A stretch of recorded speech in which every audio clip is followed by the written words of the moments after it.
Phone tapping కేసులో ప్రధాన నిందితుడు ప్రభాకర్ రావును సిట్ అధికారులు ప్రశ్నిస్తున్నారు. ఈ కేసులో ఆయన A1 గా ఉన్నారు.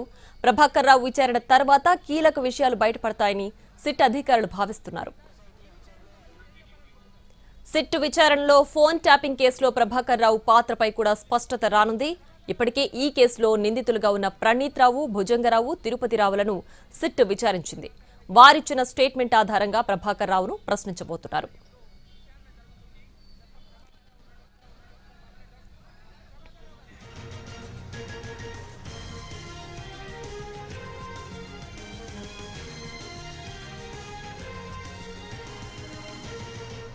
రైట్గా ఫోన్ ట్యాపింగ్ కేసులో A1 నిందితులుగా ఉన్నటువంటి ప్రభాకర్ రావు విచారణ జరుగుతోంది. దీనికి సంబంధించి పూర్తి డీటెయిల్స్ మా ప్రతినిధి రాధాకృష్ణ లైవ్ లో అందించడానికి సిద్ధంగా ఉన్నారు. రాధాకృష్ణ, చెప్పండి, ప్రభాకర్ రావు విచారణ ఇవాళ కీలకంగా మారబోతోంది. ఆయన సమాధానాలు చెప్పే విధంగా ఉన్నారా? అసలు ఏంటి, అక్కడ ఏం జరుగుతోంది? పూర్తి డీటెయిల్స్ ఏంటి? ప్రస్తుతం ప్రభాకర్ రావుకు సంబంధించిన విచారణ కొనసాగుతుంది. మనం చూడొచ్చు డీసీపీ విజయ్ కుమార్ కూడా ప్రస్తుతం లోపలికి వెళ్తూ ఉన్నారు.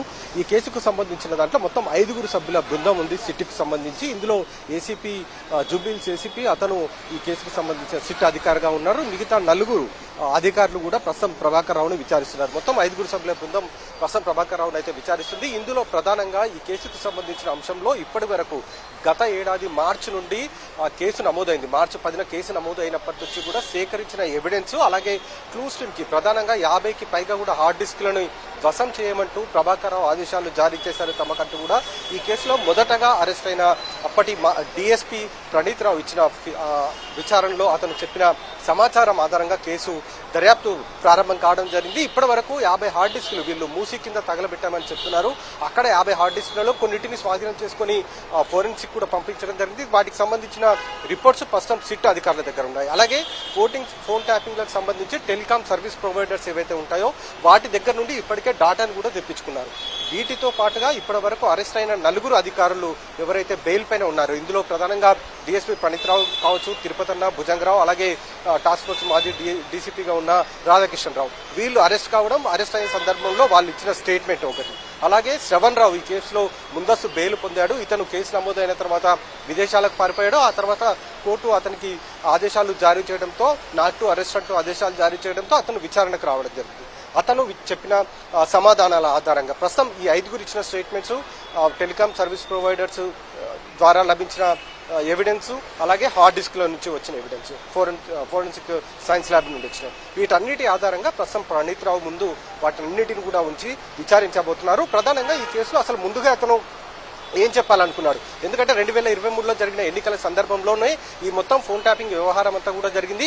అంతకు ముందే ప్రత్యేకంగా ఎస్ఐబిలో ఎస్ఓటీ అనేది దీన్ని ఏర్పాటు కూడా చేయడం జరిగింది. Special operations team target team అంటూ కూడా ఈ టీంని ఏర్పాటు చేశారు. దీనికి ప్రణీత్ రావును డిఎస్పీగా ఉంచారు, చీఫ్ గా ప్రభాకర్ రావు ఉన్నాడు. వీళ్ళు అసలు ఏ విధంగా ఈ ఆపరేషన్ టార్గెట్ టీం ఏ విధంగా పనిచేసింది, దీన్ని ఎందుకు నియమించడం జరిగింది అన్న దానికి సంబంధించి ఒకవైపు వివరాలు రాబట్టబోతున్నారు.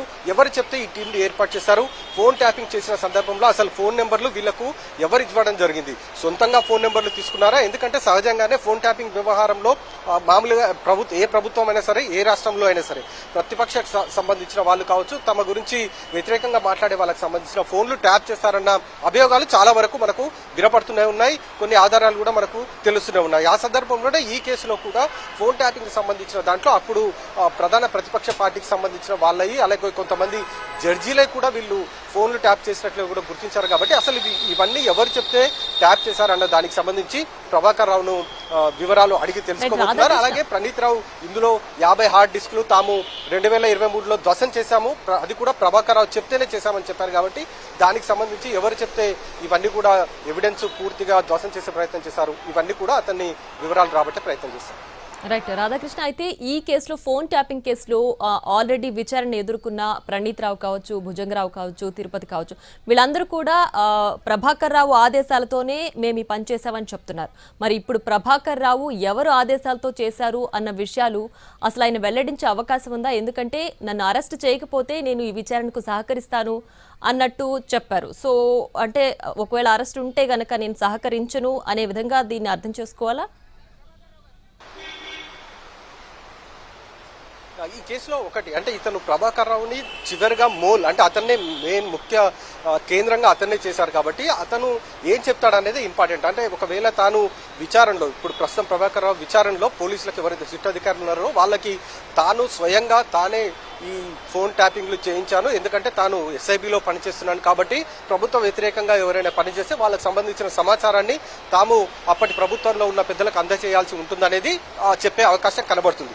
మరి ఇప్పుడు ఉన్న నెంబర్లు దాదాపు 4,000 నుంచి 5,000 నెంబర్లు వీళ్ళు ట్యాప్ చేశారు కాబట్టి ఈ మొత్తం నెంబర్లు కేవలం అతను ఒక్కడే అంటే ప్రభాకర్ రావు ఒక్కడే చేశాడా, అతను చెప్తేనే మిగతా అధికారులు అందరూ చేశారా, లేదా ప్రభాకర్ రావుకి పైన అప్పటి ప్రభుత్వానికి సంబంధించిన పెద్దలు ఎవరైనా చెప్పారా, ఇది మెయిన్ గా తెలియాల్సి ఉంది. దానికి సంబంధించి ప్రస్తుతం ఇవాళ విచారణ కొనసాగుతుంది. ట్యాపింగ్ కి సంబంధించిన అంశం ఎలాగో తెలిసిపోయింది, ఫోన్లు ట్యాప్ చేశారనేది పూర్తి స్థాయిలో తెలిసిపోయింది కాబట్టి అసలు ఈ ఫోన్ ట్యాపింగ్లు చేయమన్నది ఎవరు, ఈ ఫోన్ నెంబర్స్ అన్ని కూడా మీకు ఎవరిస్తే ఫోన్ ట్యాప్ చేశారా అన్న దానికి సంబంధించే ప్రభాకర్ రావుని వివరాలు రాబట్టబోతున్నారు. మరి ప్రభాకర్ రావు విచారణలో తాను సహకరిస్తానని చెప్పినప్పుడు ఏ విధంగా సమాధానాలు చెప్తాడన్నదే కొంత ఉత్కంఠత కనబడుతుంది. ఎందుకంటే గత ప్రభుత్వానికి సంబంధించిన వాళ్ళ పేర్లు చెప్తాడా, లేదా తానే స్వయంగా ఈ నెంబర్లని ఫోన్ ట్యాపింగ్ చేశానని చెప్తాడా, లేదా అధికారులు అడిగిన వాటికి తనకు సరిగ్గా గుర్తు లేదనో లేకపోతే కొన్ని మర్చిపోయానని చెప్పడం ఇలాంటివి చేస్తాడా అనేది వేచి చూడాల్సి ఉంది. ఇతను ఈ రోజు జరిగే దర్యాప్తులో ఏ విధమైన సమాధానాలు చెప్తాడన్న దానికి సంబంధించే తదుపరి విచారణ కూడా కొనసాగుతుంది. ఒకవేళ సిట్ అధికారుల ప్రశ్నలకు అన్నిటికీ గనక ప్రభాకర్ రావు సమాధానాలు చెప్తే పర్ఫెక్ట్ గా ఉంటుంది, లేదంటే మాత్రం తిరిగి కోర్టుకు వెళ్తారు సిట్ అధికారులు, దర్యాప్తుకు సహకరించట్లేదంటూ కూడా కోర్టులో పిటిషన్ దాఖలు చేసే అవకాశం అయితే కనబడుతుంది.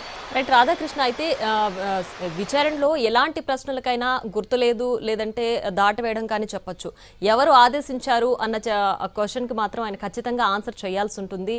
అలాగే దానికి సంబంధించి ఆయన ఎవరైనా కీలక నేతల పేర్లు ఏమైనా బయట పెట్టే అవకాశం ఎంతవరకు ఉండొచ్చు?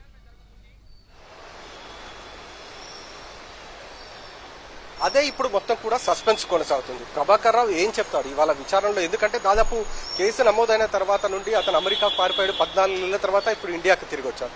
ఇప్పటి ప్రభుత్వానికి సంబంధించిన సీఎం కూడా ఎట్టి పరిస్థితుల్లోనూ ఫోన్ ట్యాపింగ్ కేసులో నిందితులు ఎవరైనా సరే ఎక్కడ ఉన్నా వాళ్ళని ఖచ్చితంగా తీసుకొచ్చి కోర్టులో ప్రవేశపెడతామనేది చెప్పడం జరిగింది. కాబట్టి మరి ఈ కేసులో ఏం చెప్తాడు ప్రభాకర్ రావు అనేది చాలా కీలకంగా ఉండబోతుంది. ఎందుకంటే ఇప్పటి వరకు జరిగిన ఈ ఫోన్ ట్యాపింగ్ కేసు వ్యవహారము ఈ గత ప్రభుత్వంలో ఎక్కడ కూడా అంటే అంత ముందుకున్న ప్రభుత్వాల్లో ఎక్కడ కూడా జరిగిన దాఖలాలు లేవు. కేవలం గత ప్రభుత్వంలో ఉన్న హయాంలోనే ఈ ప్రత్యేక ఆపరేషన్ టార్గెట్ టీంని ఒకటి ఏర్పాటు చేసి మరీ ఈ ఫోన్ ట్యాపింగ్లు చేశారు కాబట్టి అది కూడా ప్రభాకర్ రావు నేతృత్వంలోనే జరిగింది. కాబట్టి ప్రభాకర్ రావుకి ఈ అసలు ఆపరేషన్ టార్గెట్ టీం ఎవరు చెప్తే ఏర్పాటు చేశారు అనేది ఫస్ట్ మెయిన్ గా అడిగే అవకాశం ఉంటుంది. ఆ తర్వాత ప్రణీత్ రావు డిఎస్పీగా ఏర్పాటు చేయడం, మిగతా అధికారులు ఈ అరెస్ట్ అయిన వాళ్ళకందరికీ ఎవరు చెప్తే ఆ ప్లేస్లకు, ఎందుకంటే మనం ఎన్నికల సమయంలో చూసాం టాస్క్ ఫోర్స్ కు సంబంధించిన సిబ్బంది ఏ ప్రాంతానికి వెళ్ళినా దాదాపు లక్షల రూపాయలు వాళ్ళు సీజ్ చేయడం అనేది చూసాం. కాబట్టి అంత పకడ్బందీగా అంత పక్కాగా ఏ విధంగా వీళ్ళు ఆ ప్రాంతానికి వెళ్లారు, అక్కడ ఉన్న వాళ్ళని దగ్గర నుండి డబ్బులు సీజ్ చేశారు అన్న దానికి సంబంధించి అన్ని కూడా ఆ డబ్బులన్నీ కూడా